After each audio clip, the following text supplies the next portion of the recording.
It's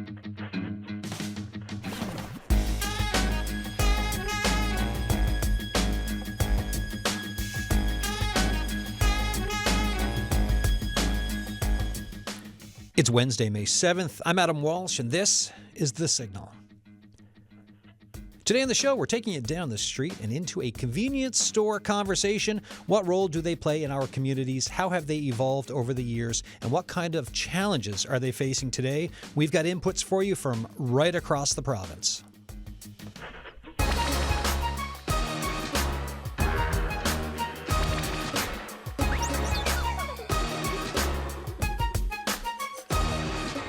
And given today's topic, I wanted a scene setter, right? Radio, it's such an intimate form of media, so I thought let's put you in a convenience store, unless you're in one right now.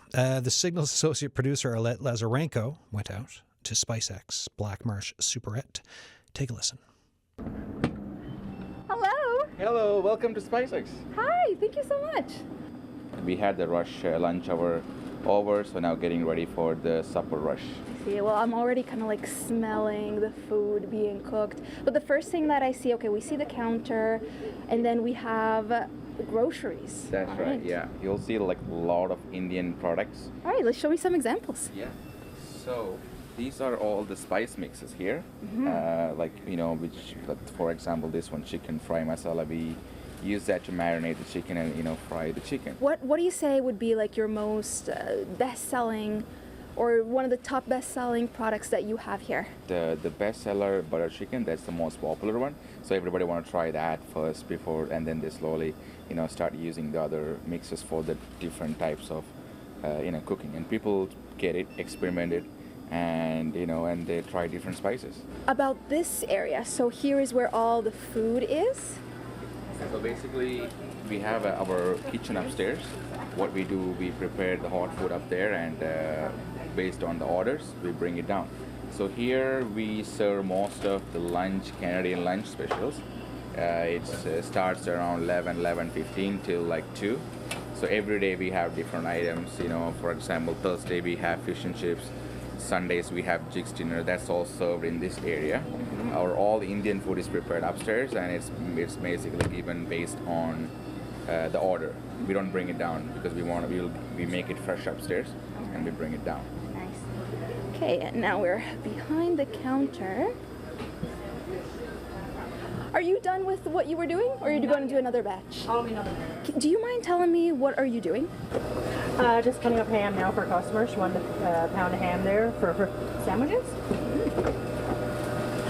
And the customers get to come in and choose what size, and it's all freshly cut, so it's not pre-packaged and sitting there. How long have you been working here? About 4 years. 4 years. Yeah. And tell me about like the I guess the attraction, like the people that come here. Like, what is something, I don't know, anything that you've noticed about the store? Majority of them are regulars, and even we got a lot of new regulars now the last few months, so it's pretty nice. Most of them know us by name, or we know us by name. We'll ask about their kids, they'll ask about ours, so it's nice. Definitely a small store, kind of touch. Thanks to Arlette Lazarenko for heading out yesterday to put that together. Convenience stores, right? Place to pop in when you forget to buy milk in some cases. Other places, the only place in town to get groceries and memories, right? Convenience stores. For me, Curry's store, top of Winston Avenue in Mount Pearl. As a kid, I'd get Mr. Freezy's in the summer. It was the 80s. I would also run up the road with a note from Mr. Sheen to get tobacco for rolling cigarettes for him. Like I said, the 80s, times do change. In CBS, Valley View Convenience, 1 cent candies as a teenager. Those two stores aren't there anymore, right? And we're going to get into that today. And like I said, we're going to talk to folks right across the province about convenience stores and how they work. If you have thoughts on the roles and importance of convenience stores or a memory, text us, 709-327-8206. Call us and leave a message on the Signal line, 709-576-5260. Emails thesignal@cbc.ca. Here with me in studio, we've got Kristen Dwyer, Seal Cove Grocery in CBS. How you doing? Hi, thanks for having me. You remember Value of Convenience, right? I do. Yeah. It is no longer. Right, no longer. 1 cent candies. How much are 1 cent candies now? That's a weird question. How much are 1 cent candies nowadays? Closer to 5 cents. Closer to 5 cents. That's right. Times they change. We sell them in bags for $1. Right. Yep. Okay, cool. And they're still popular? They are popular as ever, more so with adults than children. Okay. Really? Really. All right. I mean, fair, right? It's the memories of it. Yeah.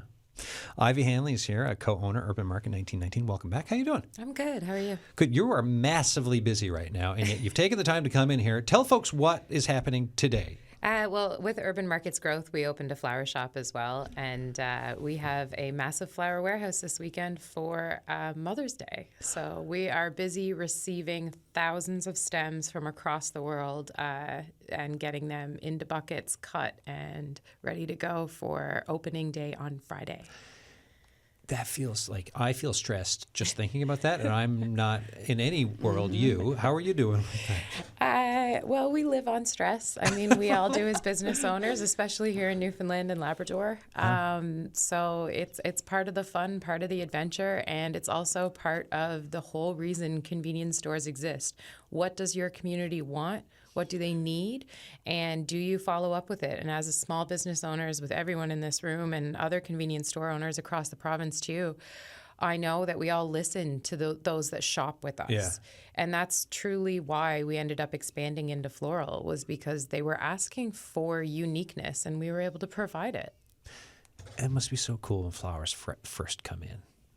It is. You would think, it's pretty and fun, but there's a different reality that I don't know. There's a different reality. Like the first week of being a florist is great. By the second week, and you look at your fingernails, you're realizing that it is a lot of cleaning buckets and a lot of physical strength to get through it. And I'm blessed with an amazing group of employees that have helped build the business. Cool. And we're really excited about the warehouse. Well, congrats on that, and good luck with the buckets and the cleaning and all the beautiful flower arranging. But there's the dark backstory there, or should I say dirty? Anyways, all right. Mithun Mathew's here, owner of SpiceX Blackmarsh Superette. How you doing? I'm good. How are you? Good. Thanks for taking time. So Arlette went into your spot yesterday. Yeah. A great scene setter. Just tell us a bit more about the Superette and how it works. Yeah, so recently we got an opportunity to merge with Blackmarsh Superette, which was a Canadian convenience store, which was there in the community for decades. And I kind of see that store as a survivor barrier of many extinctions, right? Like, because you have seen many convenience store extended, during the past years, and I got an opportunity to take over the store and kind of continue the legacy together with the SpiceX. Yeah. That's a lot of responsibility. How does it feel?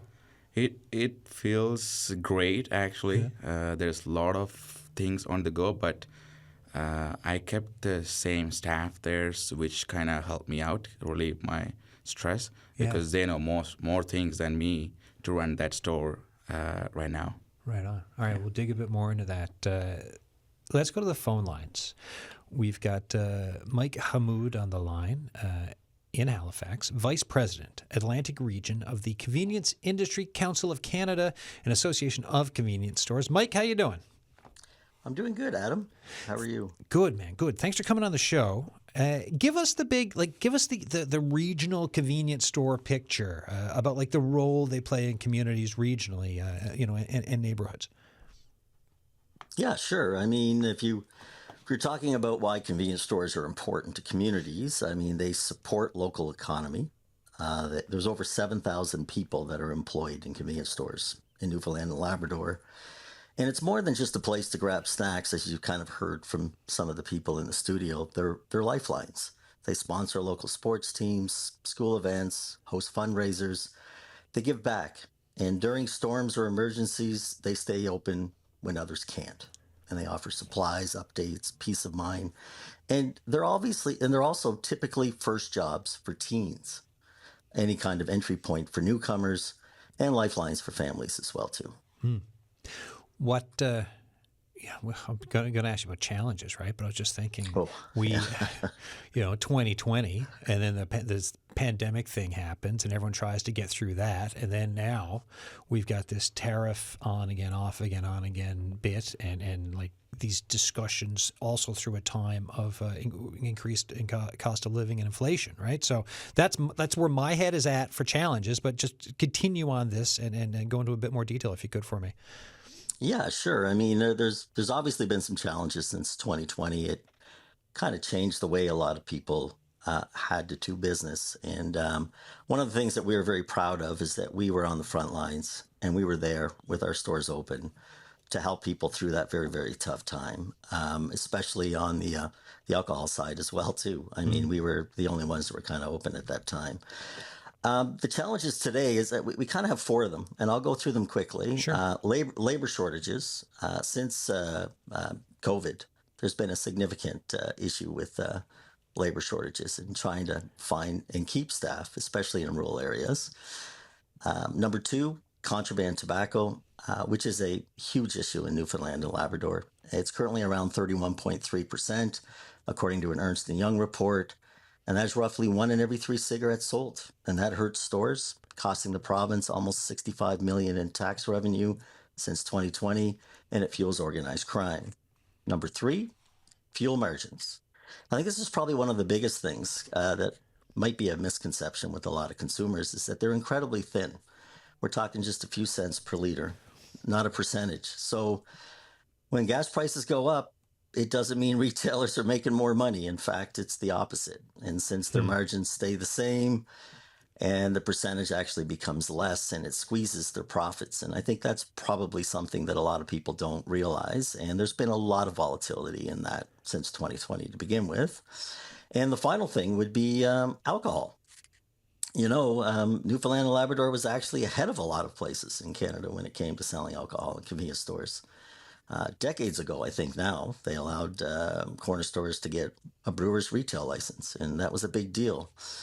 But since then, there's been other provinces like Ontario and Quebec that have taken things a little bit further. So it would be great if we could see a much wider variety of products like seltzers and ready-to-drink cocktails, even wine, and hopefully some better profits because, you know, here in Newfoundland, margins are the lowest in the country.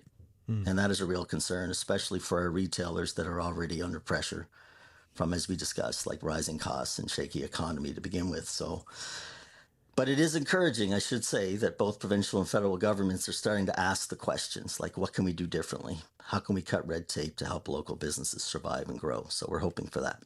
Last question before you let you go, Mike. What happens when places disappear? Well, you know, when stores close, nobody really benefits. There's job losses, communities lose access to essentials, and local suppliers lose business. And I don't think anybody wants to see that. Unfortunately, across Canada over the last couple of years, we've lost over 6% of convenience stores, and that's more than 3 closing every day. So it is tough.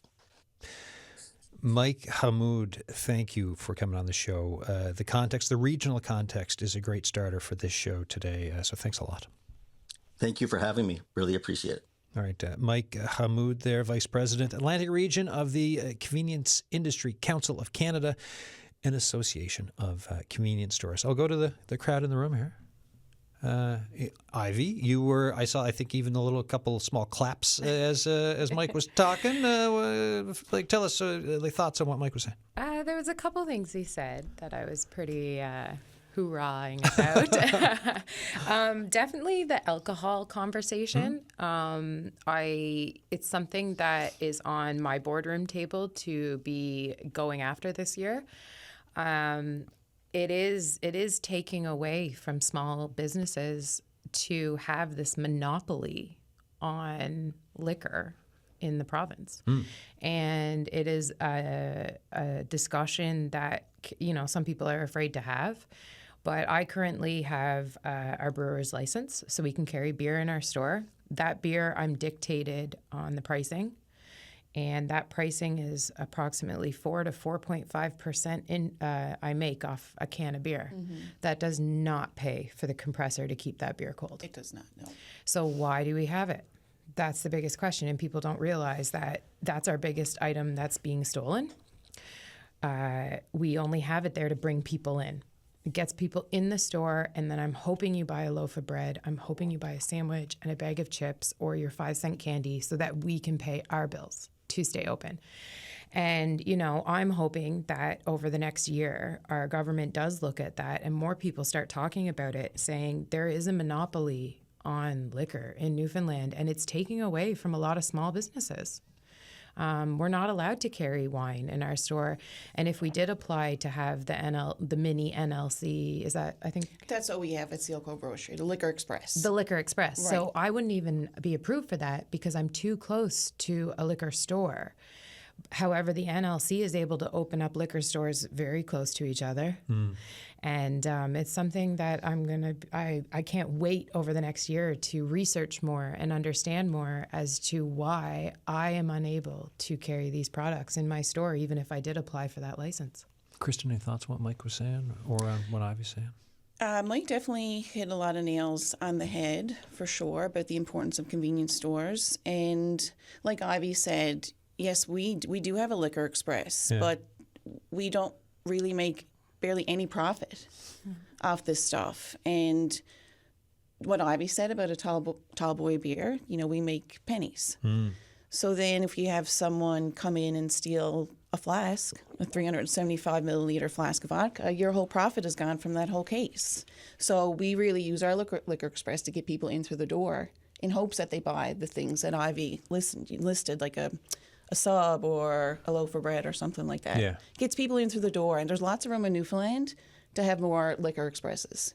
I mean, let's be real. Yeah. And the thing, if someone's going home, it's like, oh, get whether it's beer or a bottle of wine or something, but also, I forgot the milk, right? Or let's get, like you said, a sub or bread or whatever else you might need. Yeah, that you that be keeps picking us up. open. Exactly.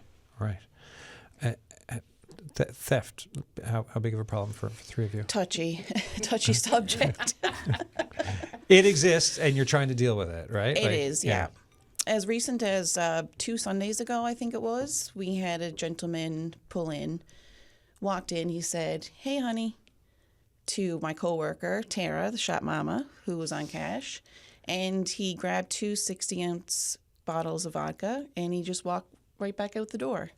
Oh. So that, that's $170. Like, that hurt us big time. It's a massive political debate. People don't realize how huge it is. It's kind of hard to stop too, right? Impossible. There is no repercussions for theft under 5,000 at all. And I've had that said to me by multiple members of the police force that deal with us on a daily basis on Lamerchant Road. It's a revolving door. And it needs to change because everyone's human, but what's going to happen is that shop owners and employees are I've seen it online on Facebook already. Everybody's seen the video of the 2 women that tried to stop the gentleman with that case of beer at one of the local convenience stores. And people are saying, how dare they put themselves in danger like that? But they're fed up. Yeah. They can't afford it. Shops can't afford it anymore. And the people who are stealing they say straight to our faces, you can't touch me. You can't do anything about this. Wow. So it's difficult, but I feel like the more we talk about it and the more it's publicized, the more people will listen. Mithun, what about yourself? Any thought, whether it's theft or what Mike Hammoud was saying, any thoughts? Yeah, in regards to the convenience store importance in the community, right? Yeah, because we support other businesses too. We keep the money within Newfoundland. We support the economy to grow, and when our small businesses close down, what dominate the market is the bigger chains, and the money is not staying here in Newfoundland. It's going out of the province, out of the country, right? So it's really affecting us. And that's also indirectly impact every people here in Newfoundland and the country because, the price of the goods start slowly going up and we don't notice, suddenly we don't know what's happening. But these are the causes because if we cannot keep the money within the city or within here, the economy cannot grow, right? Yeah. Wow. Why did you all get into the business? Why? Why'd you start your business? So for me, I started because I had the passion to start my own business and to do something, from my culture that helped me, that motivated me to do start SpiceX, and then we got into different things like merging Blackmarsh Superette, start doing Canadian food and Canadian groceries, and it's not the money, if every small business or restaurant owners or convenience store owners, we don't make any money. When you look at the end, what the bank statements, we have more expenses than what we make. I mean, it's kind of interesting for small business owners, to see the customer feedbacks, to talk with customers, and it's kind of give us the motivation to keep doing it. Right. Ivy? That's so huge. I feel like it actually moved me a little bit when you said the customers give us the motivation to keep doing it, because it is draining as a business owner and in this economy. It's a struggle for small convenience stores to stay open. And it goes back to the whole that the community is the reason you stay open, the reason you keep growing. And that's one of the reasons we opened Urban Market was my husband grew up in the area, and I'm from a small dairy farm community in Ontario. So everything was about what you grow and, your hometown. I wasn't from the big city. So when I moved here and I realized that it's really hard to access locally made goods. The farmers market is a beautiful place to go to interact with the vendors, but when it's only open once or twice a week, that is really difficult to access your products. Yeah. And not only that, you've got amazing products that are out of town, like in Seal Cove. Seal Cove subs are a massively popular item. So Urban Market's whole point is to be able to make it convenient, make it accessible, but local. And that's why we've had over 350 vendors through our store in the last 4 years. 350 vendors? At least. It's because a lot of them will come in for only maybe 6 months, and they'll realize, this might not be for me, or maybe wholesale doesn't work. And then other ones grow with us, like Jillian Bakery, Gingerly Bakery, she started with us working out of her home on her own. Now she has, I think, 8 employees, and she just got into Coleman's. Yeah, and Jillian's been on the show a couple times, right? Yeah. Fantastic product, and you see someone and how a company can grow, right? It's fascinating. And it's all because you've got the support of the people that are shopping with us, and that's why we keep doing it. And I truly believe, Urban Market, as well as Seal Cove Grocery and SpiceX, all these types of stores, they're really important to not just the economy and keeping money in the community. They're important for the whole idea of human interaction. Yeah. We're in a digital isolation era. There's a lot of people out there that don't even know how to socialize anymore. And you got a small local convenience shop. We know most of the people that shop with us name. We know their coffee order. Too. Yeah, you know their kids. You see them smoking across the road. What are you going to do? You're going to call mom, Mrs. across the road that she needed salt this winter. We went over and put a bucket of salt on her step. And having that face-to-face interaction with people, there's so many benefits to that you will never get in a box store.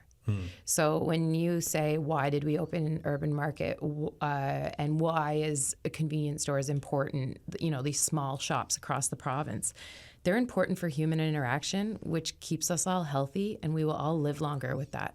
Yeah, and in a time when we talk about folks being apart, whether it's online or because of the world and politics and everything else, when you have folks all together being a little nod at the convenience store, there's the togetherness to that. So even if we do disagree, there's this through line there, right? Yeah. And in a community, that can be a convenience store. Kristen, what about yourself? We have grandparents bringing in their grandchildren, and they came to our store as children themselves. So how long is your store? But give me the backstory here. It's just about 55 years old. And you're nowhere near 55. So. No. Next month will be our 4-year anniversary since we took it over from the previous owners, Mike and Michelle. They owned it for 30 years. They got it from Mike's dad. I think they had it for 15 years. And then the rest of that math adds up to Norm Aries. Yeah. And we just were given an opportunity, and one of the best things we ever did, besides have our little boy. And yeah, we have a lot of, it's just nostalgic. Our store is not bright white and spacious. It's Seal Cove Grocery. It's 55 years old. We have a tick book. If people can't make it to payday, it came with the store. This is what we call a tick book. Yeah, that's taking me back, right? Exactly. You said, I'm like, now you're taking me to another time and place. So the house is attached to the store. Where for me, it's all about nostalgia. I love going to the store when I was little with my dad. And who has a bad time getting some snacks at the store? Who is when it's just positive memories, old school mom and pop shops. Oh, I love it. We got a text in. Adam, about 4 years ago, our local corner store burned down. That fire changed our neighborhood socially and functionally forever.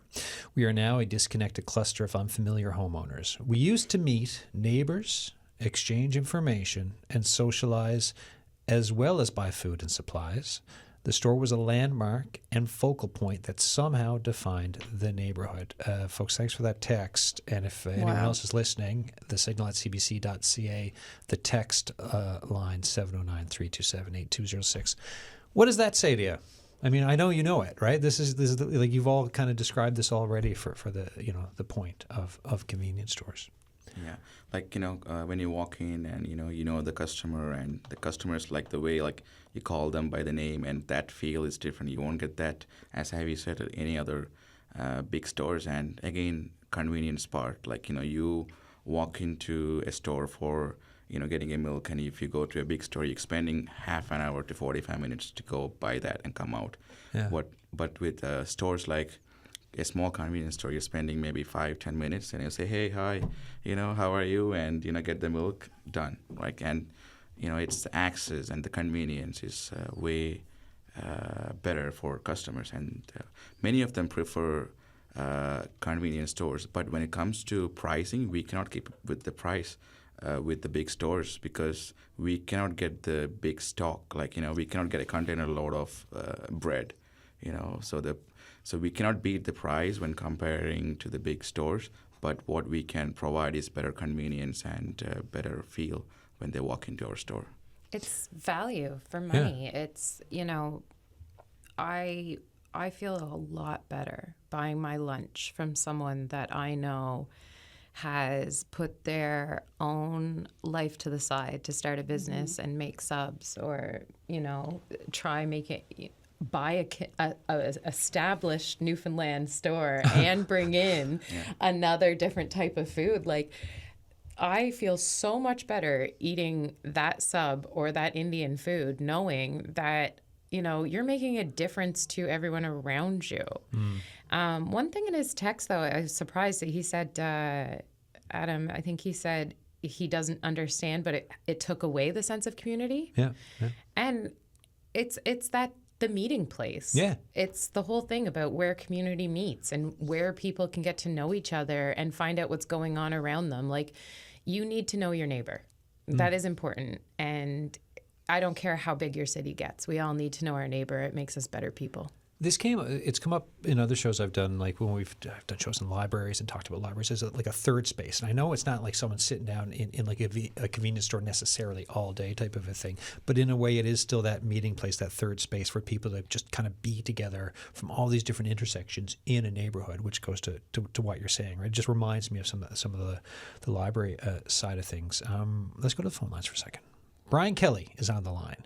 Howley Shopping Center in Howley. How you doing, Brian?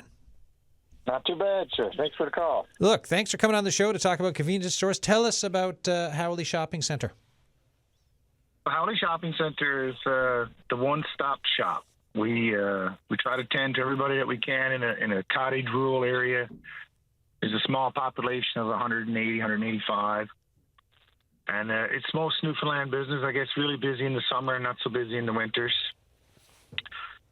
We service the NLC Liquor Express. We have a gasoline pump, liquor, hardware, clothing, electrical. We try to carry everything. Yeah. So yeah, I'm picturing like a lot of spots in rural parts of the province, right? When you go into the convenience store, you got it all, including like a little hardware section. When did this place get up and running? Was it your grandfather who built it? Yeah, my grandfather built the current location in '72, and my dad had it for 10 years since that, and then I bought it from him about 12 years ago. So it's been around quite a while. Yeah. What was your What were your thoughts around buying it? Why did you? Why was this important for you? I had moved out west. I was living out west for over a decade, and I wanted to get back to the Newfoundland lifestyle, the freedom and the outdoors. So here I am, and that seemed to fit. I was born around it and raised around it, so it came natural. If folks if you weren't there, where would folks have to go for groceries? In your area, is it all the way into Deer Lake, 30 minutes away? Yeah, you bet. It's 30-minute drive into Deer Lake for anything. I mean, simple as a little bit of gas for your lawnmower. You have to go to Deer Lake if I wasn't there. Right. Summertime, you've got some summer programs too. Can you tell me about those? Yeah, so the governments on both levels, federal and provincial, they help out with summer student programs, and that's great for our community. It gets youth into the workforce, and we teach them some skills, and socially and on the floor. They pretty much do everything that I do. Right, learning it all. In this, part of the show today, too, we're talking about challenges with convenience stores. We're in this time of tariffs. We're talking about sovereignty in Canada, cost of living, you name it. What are some challenges you've found from operating in recent years in Howley? It's the ever-expanding overhead. It seems electricity goes up a couple times a year. Wages go up, and then payroll tax goes up with that. There's municipal taxes. And, there's only so much you can sell a can of milk or a bottle of pop for. Yeah. So what would make things easier for you? It's supporting local is a big thing. I know it's used and talked about a lot, but it's really important. And I see a lot of people transitioning to the online shopping, and I get it. It's convenient. But without a little more support from our communities, especially in the slower seasons, you see businesses closing up all around. I have a couple sales guys I visit on the regular, and they've lost several stores just in their region over this past year, 18 months. Right. Well, I hope. I hope the busy season is starting, so I hope you see lots of folks. And I appreciate you talking about the family legacy that's been built by your grandfather in '72 to your dad, and now you, and just explaining what it's like to be operating a Howley shopping center in Howley. So thanks so much, Brian. Thank you for your time. It's a very rewarding position to be in the community. All right, sir. You have a good one. You too. Bye-bye.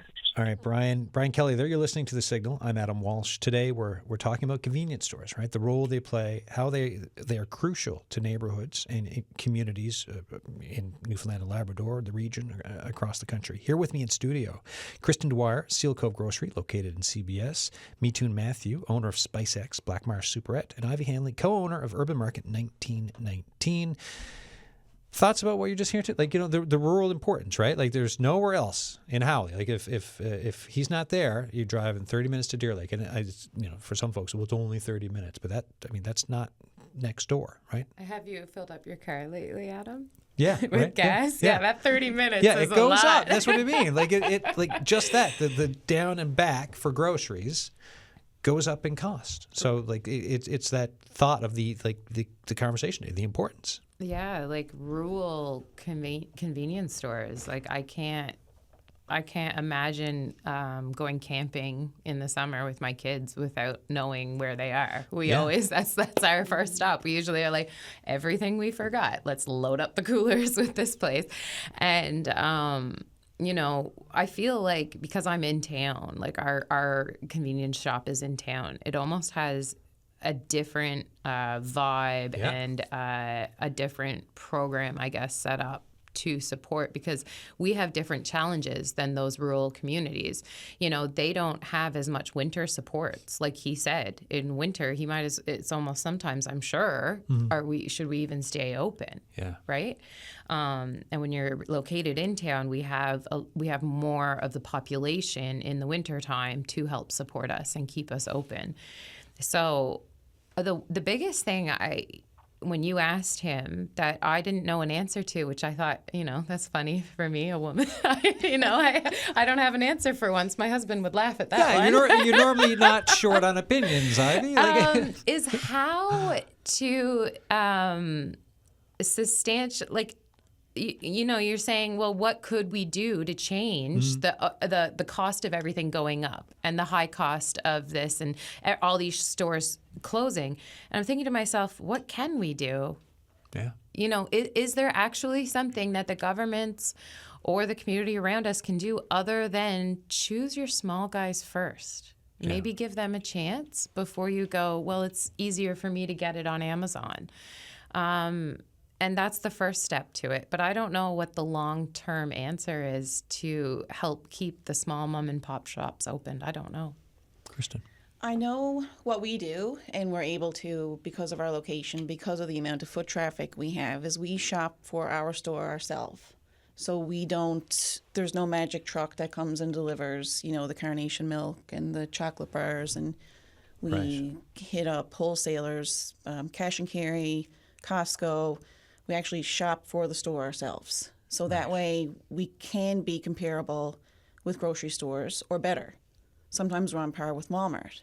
Wow. So that's the only way we can make it work. It's a lot of work. I am so glad you said that out loud, because I don't think a lot of people in town realize that the majority of not only convenience stores but restaurant owners do the majority of the shopping themselves, because you have these massive, for example, milk.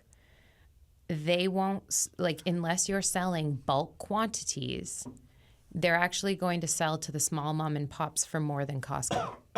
Oh, literally. And nobody wants to talk about it, but it's a fact. So we can't afford to go to our local wholesalers for products. We actually have to go out and get it at Costco, which is insane in my mind.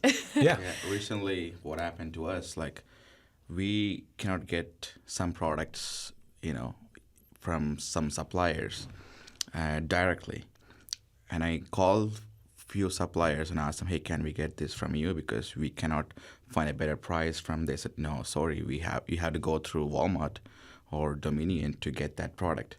And it's kind of, driving the cost up for us, because we had to get from them to, for some of the cooking and everything like that, So I wish there are suppliers, who can supply to the small stores, because they don't want to do that way, because they're already getting the sales from the big stores, because we are going through the big stores to get some of the products to our small stores for, Yeah, definitely the wholesaler conversation should be had one day, because it's just hearing you speak, Mathew, too. It's you're okay as a local wholesaler selling to a big box store, but you're going to tell the mom and pop store they have to pay $3 more for you to deliver.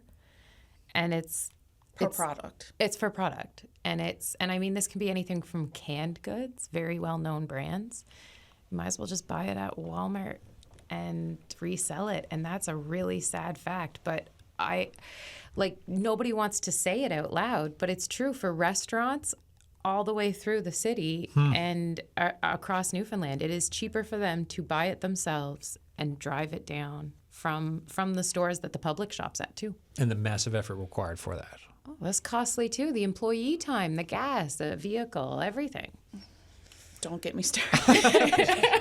I could feel the, I'll use the word passion. If I wasn't here right now, I would be hauling, what, at Costco, 2 flat load carts 3 times a week. I see all the restaurant owners out there.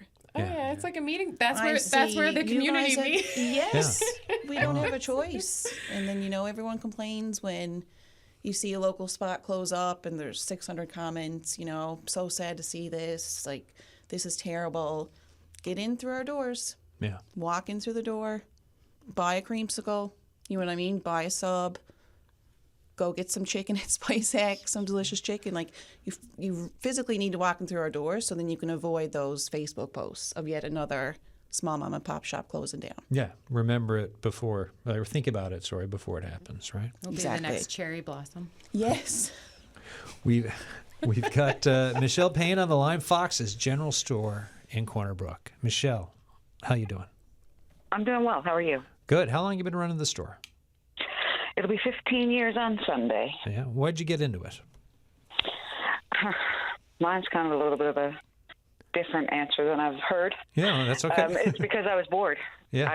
I got laid off first time in my life, and that was the first time in my life I understood that someone else controlled my finances. As bizarre as that sounds, right? I was always in management and didn't realize that somebody else actually controls whether or not I work. Right. And that wasn't good for me, so the store was for sale, been in existence for many, many years, so I decided I'll do that, and then I can control it myself. And how's it been going, right? In the 15 years since, what's it like running your spot at Fox's General Store? I agree with everything everybody there is saying. It's good. It's tough. You're one of the I think the gentleman had said that we don't actually get paid, and that's very true. But it's good. It's rewarding. It's rewarding to see what you can do in your community and how you can help your community and those sorts of things. Yeah, you're massively involved with community stuff, right? With fundraisers, even taken over one that had been ongoing for some time. Can you talk to us about that? Sure. So there's a few things I do for that kind of stuff. There's a firefighter toy drive here in Corner Brook. It's been going on for many years. One of the founders, there was a few of the firefighters that started it, but one of them suddenly died last January, so just over a year. So I decided that on his birthday, we will have, it's called Gord Hamlin Day, that we would have a ice cream fundraiser on that day for him, as I'm known for ice cream, and all the proceeds go to the firefighters toy drive in his honor. Wow. What was the reaction? What was the reaction to picking that up? His family, his son came home for the first one and intends to be home every year. He comes in and helps make the ice cream along with his grandson. It's good. It's really heartwarming. You also collect coats, right? I do. The month of November every year is I'll call it like a coat swap. You can bring in your used winter jackets and get one that works better for you. And we actually have some local businesses that provide like brand new Skidoo suits and stuff. So we talk about community fundraising, these focal meeting points for neighborhoods. 2025, looking at your role and then down the road into the future, where do you see things going? Because we hear about these places like yours and others in other places disappearing. What do you think for your operation and others in this province? I think that it's definitely a hard fight to keep it open. Definitely without a healthy community, we don't have healthy businesses. That's just how that works. And our communities are suffering, which means we're going to suffer, meaning addiction problems, mental health issues. That creates labor shortages. It creates huge problems with theft. There's many things for sure. Yeah. To let you go on a positive note here, because one show producer, Lucas Wall, told me about your ice cream, and apparently it's a real big deal. So what's the most popular ice cream that you're dishing out there? I would say in store-made things, do you remember a snack and a half? Yes. Okay, well, we can't call them that. It's trademark, but they are called cow patties. So, yes. Cow patties, and they sell very, very well. Yeah, because I missed those. Named them, actually. All right. If I get to the next time I get back to Corner Brook for work, I shall be in for a cow patty because I missed the previous name thing that is trademarked. But it's cow patties. All right. Yes, indeed. Michelle Payne, thank you so much. Thank you so much for having me. All right, Michelle Payne there before Fox's General Store in Corner Brook. Before I go back to my guests in the studio, we've got Darrelle Bennett on, family-owned businesses in Happy Valley Goose Bay. I believe it's Grenfell Variety and Hamilton River Convenience. Darrelle, is that right? That is right, Adam. How are you doing? Good. How are you? Good. Quite the history of your family for stores in Happy Valley Goose Bay. Tell us about it. Yeah, absolutely. So I guess it all started way before I was thought of. But my grandfather came to Goose Bay from Cowhead for work and eventually opened a gas station and convenience store. So I was born into convenience store. It's the only life I've really lived up until my mid 30s. I've taken on a little bit of a different role, so I'm not behind the counter anymore. But my family still is. My dad still is. My youngest sister as well. So I'm getting to experience it just from a different perspective now, which is nice. What do you see as the importance for your operations for local community in and around Happy Valley Goose Bay? So I've been thinking a lot about this, especially last night, of how do I sum this up? What I've noticed is that convenience stores are community hubs. And you get to know, like, there's a special connection there with your customers. They become very good friends. They support you through all the ups and downs and all the changes, and you support them through all the ups and downs in their life. I don't know. It's hard to explain. Like, my dad is out of town right now. Yeah. So this morning, like first thing this morning, my sister sends a text message in our family chat, and it's her and Mike, one of our regular morning customers. Like, look who I'm with now, Dad, because we know Dad is really missing his timed behind the counter time, I guess, at the store and talking to his customers. And that kind of got me thinking again this morning, like, using Mike as an example because he came up this morning, but I was serving Mike probably before Dallas, my youngest sister, was even born. And here he is, he's still a fixture. He's still a part of our story, and it's just it's amazing, really, because they just keep showing up, and they're like family. I think, that really says it all, right? That type of an example, and what these folks, right? What customers, what people in your community mean to you now, but also over the years, right? And as that builds over the years, and these memories that you get from running a business or businesses in and around Happy Valley Goose Bay. Before I let you go, because we're getting towards the end of the show here, what's next on your plate today for what you're doing? I know you said you're not out front as much anymore, so what's the business of today for you? For me, I'm more of behind the scenes, working a financial role, helping. I still help when I'm needed. But I work remotely for half the year. I go back to Cowhead for half of the year, which is really nice. And I partake in our family business just in a different way. Yeah. But it's just, when you're living it, you don't see the importance or what's actually happening on a day-to-day basis.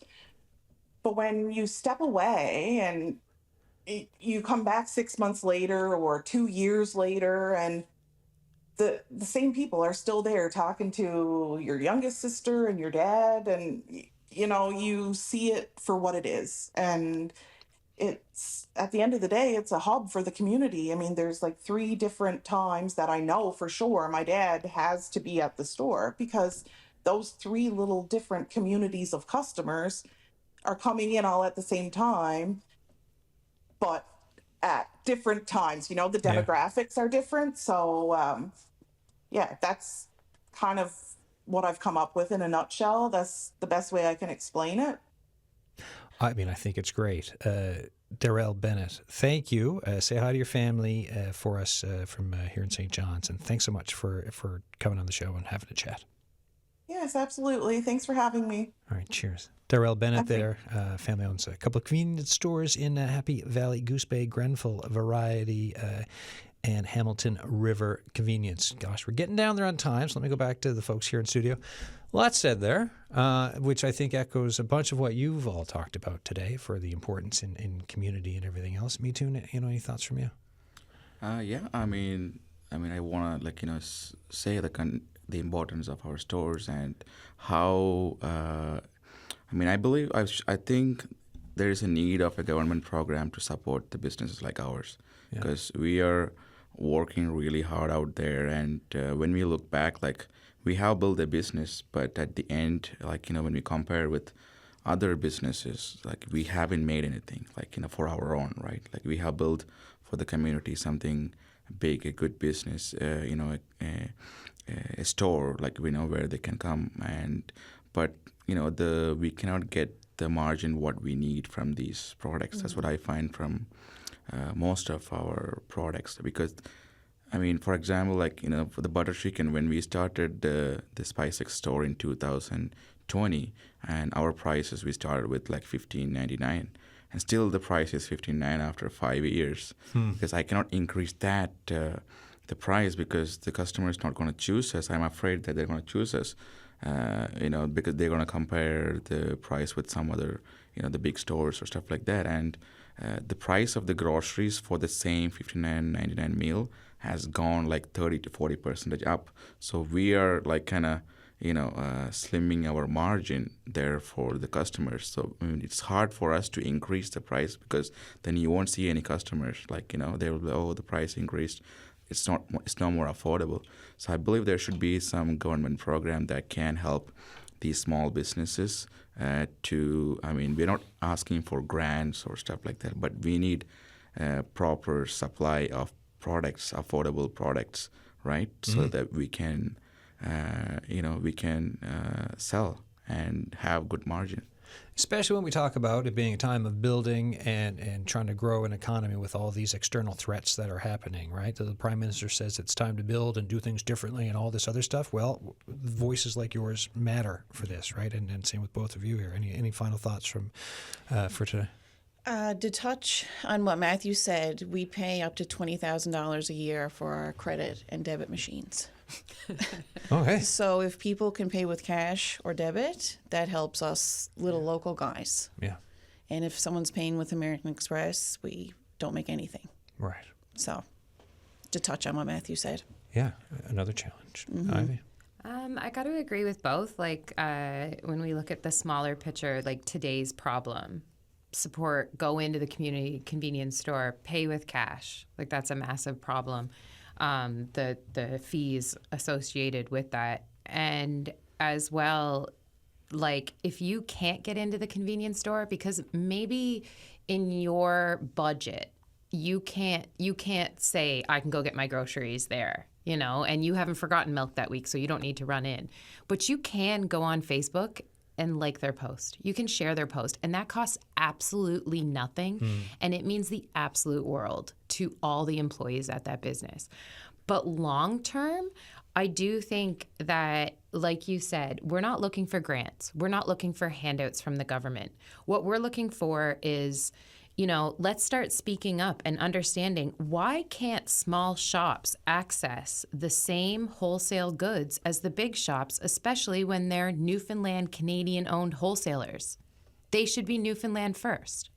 So maybe that conversation needs to come up with the government and ask, why? Why are we all going to Costco, upping our own margins even more?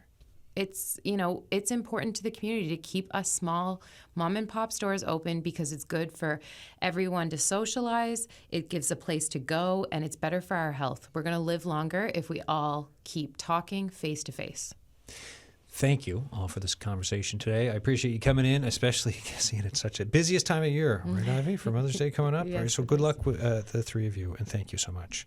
All right, folks, Ivy Hanley there, Mithun, Mathew, and Kristen Dwyer. That is it for today's show. The Signal at cbc.ca. If you have thoughts for us tomorrow, different show, different conversation. We are talking mining from prospecting all the way through to where we ship critical minerals and what they get turned into. You will hear about the current state of the industry in this province, prospects for the future, and challenges. Full mining show, full hour tomorrow.